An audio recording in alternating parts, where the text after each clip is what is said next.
Moscow में रूस की विक्ट्री डे परेड के दौरान चीन के रक्षा मंत्री से नहीं मिलेंगे राजनाथ सिंह। अधिकारियों ने चीन के दावे को खारिज किया। मॉस्को में आज मनाया जाएगा विक्ट्री डे परेड। रक्षा मंत्री राजनाथ सिंह के अलावा चीन के रक्षा मंत्री वेई भी मौजूद रहेंगे। राजनाथ सिंह ने रूस से S-400 डिफेंस सिस्टम जल्द मिलने का संकेत दिया। मॉस्को में बयान जारी कर कहा, रूस से जल्द शुरू होगी हथियारों की सप्लाई। मॉस्को में राजनाथ सिंह से मिले रूस के डिप्टी पीएम। मुलाकात के बाद बोले राजनाथ, रूस ने कहा कुछ करार और तेजी से किया जाएगा पूरा। भारत और रूस के बीच बढ़ती नजदीकी से बौखलाया चीन। चीन के सरकारी अखबार पीपुल्स डेली में अपने फेसबुक पेज पर पोस्ट कर रूस को भारत को हथियार न देने की सलाह दी।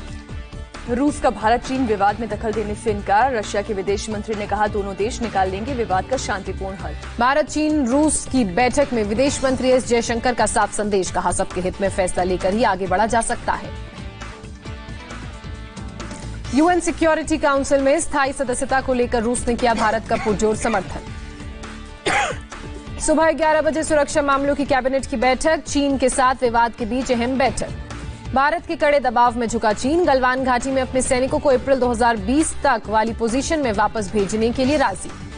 भारत और चीन के कोर कमांडर्स के बीच बैठक में बनी सहमति। गलवान में हाल ही में बनाए अपने स्ट्रक्चर्स हटाएगा चीन। गलवान घाटी में घायल हुए सैनिकों से मिले आर्मी चीफ मनोज मुकुंद नरवणे। लेह के मिलिट्री हॉस्पिटल में जाकर जाना हाल। घायल जवानों से मुलाकात के बाद आर्मी चीफ ने हालात की समीक्षा की। 14th कॉर्प्स के लेफ्टिनेंट जनरल हरिंदर सिंह और उत्तरी सेना के कमांडर के साथ बैठक की। लेह दौरे में chief of the army staff ने की लद्दाख के सांसद से मुलाकात। नदर्न आर्मी कमांडर भी रहे मौजूद। भारत कर रहा है चीन की चौतरफा घेराबंदी। सेना होवित्जर तोपों के लिए जल्द खरीदेगी गोला बारूद। मोनोरेल प्रोजेक्ट पर महाराष्ट्र सरकार ने दिया चीन को बड़ा झटका। 2 चीनी कंपनियों के साथ 500 करोड़ का टेंडर रद्द किया। नेपाल के एग्रीकल्चर विभाग के सर्वे में बड़ा खुलासा। 33 हेक्टेयर जमीन पर चीन का कब्जा। नेपाल में चीन के खिलाफ उठे विरोध के स्वर। नेपाली कांग्रेस ने सरकार को चीनी अतिक्रमण के खिलाफ एक्ट लाने को कहा। चीन के साथ तनाव पर कांग्रेस वर्किंग कमेटी की 4 घंटे की मैराथन बैठक। सोनिया गांधी ने कहा, मोदी सरकार की मिसमैनेजमेंट के कारण एलएसी पर संकट।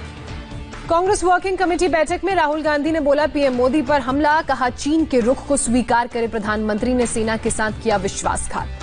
चीन पर कांग्रेस के रुख पर बीजेपी की चुटकी। संबित पात्रा ने कहा, टीवी पर सास बहू साजिश की तर्ज पर मां बेटा और साजिश दिखाई दे रहा है। राहुल गांधी पर बीजेपी नेता शिवराज सिंह चौहान ने भी साधा निशाना। कहा, राहुल के बयान सेना का मनोबल गिराने वाले और अपमान करने वाले। पाकिस्तान से अपने कूटनीतिक संबंध को सीमित करेगा भारत। पाकिस्तान उच्चायोग से अपने 1 सप्ताह के अंदर स्टाफ को 50% तक कम करने को कहा। भारत अपने पाकिस्तान उच्चायोग से भी 1 हफ्ते के अंदर 50% स्टाफ को बुलाएगा वापस। विदेश मंत्रालय ने पाकिस्तान उच्चायोग के प्रभारी को बुलाकर दी जानकारी। योग गुरु स्वामी रामदेव ने लॉन्च की कोरोना की पहली आयुर्वेदिक दवा। 5 से 14 दिन में मरीजों के ठीक होने का दावा। स्वामी रामदेव ने कहा, ट्रायल में पूरी तरह कामयाब रही दवा। 3 दिन में 69% मरीज और 7 दिन में 100% मरीजों के ठीक होने का दावा। कोरोना की किट में 3 दवाएं, कोरोनल टैबलेट, श्वासारी रस और अणु तेल से होगा इलाज। देश में 24 घंटे में 14,933 कोरोना के नए मामले सामने आए। कुल मरीजों की संख्या बढ़कर 4,40,215। देश भर में एक दिन में कोरोना से 312 लोगों की मौत। अब तक 14,011 लोगों की गई जान। देश में कोरोना से अब तक 2,48,190 मरीज ठीक हुए। एक्टिव केस की संख्या 1,78,014। दिल्ली में कोरोना का एक और रिकॉर्ड। पिछले 24 घंटे में 3,947 नए केस। कुल आंकड़ा 66,600 के पार। दिल्ली में कोरोना से एक दिन में 68 लोगों की मौत हुई। अभी तक कुल 2,301 लोग बने शिकार। केजरीवाल ने गृह मंत्री अमित शाह को दिया न्यौता। छतरपुर में 10,000 बेड वाले कोविड सेंटर का निरीक्षण करने को कहा।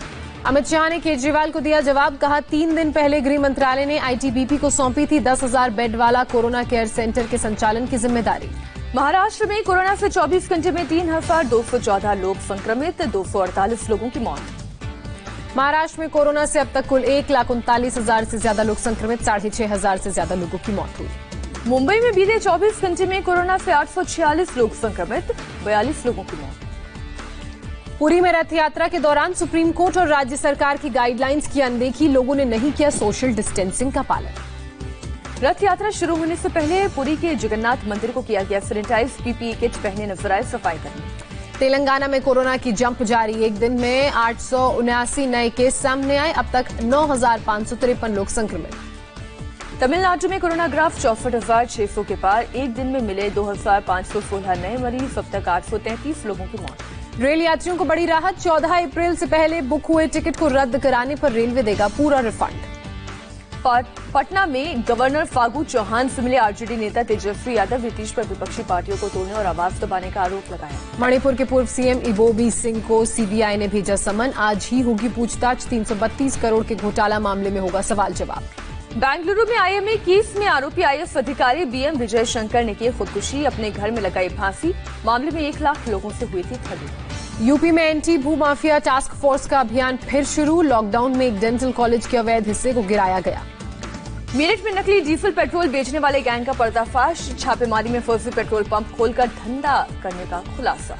भूकंप के तेज झटकों से थरथराया मेक्सिको, रिक्टर स्केल पर तीव्रता 7.4 मापी गई, अब तक 5 लोगों की मौत। अमेरिका में स्मारकों की सुरक्षा के लिए आदेश जारी करेंगे राष्ट्रपति ट्रंप, अश्वेत नागरिक जॉर्ज फ्लॉयड की मौत के बाद कई जगहों पर हुई थी तोड़फोड़। कोरोना की जांच धीमी करने वाले बयान पर घिरे अमेरिकी राष्ट्रपति डोनाल्ड ट्रंप, संसदीय जांच समिति की सुनवाई में स्वास्थ्य विभाग के अधिकारियों ने कहा ऐसा कोई आदेश नहीं दिया गया था। दुनिया भर में नहीं थम रही कोरोना की रफ्तार, मरीजों की संख्या 92 लाख के पास, 87,000 से ज्यादा नए केस आए। सरकारी ई मार्केट प्लेस पर उत्पाद रजिस्टर करने के लिए कंट्री ऑफ ओरिजिन बताना जरूरी, मेक इन इंडिया और आत्मनिर्भर भारत को बढ़ावा देने के लिए सरकार ने उठाया कदम। मशहूर कोरियोग्राफर फिरोज खान की तबीयत खराब, सांस लेने में तकलीफ की वजह से अस्पताल में कराया गया भर्ती। सोनू निगम पर भूषण कुमार की पत्नी दिव्या खोसला ने किया पलटवार, एहसान फरामोश बताया, कहा टी सीरीज ने ही सोनू को दिया था ब्रेक।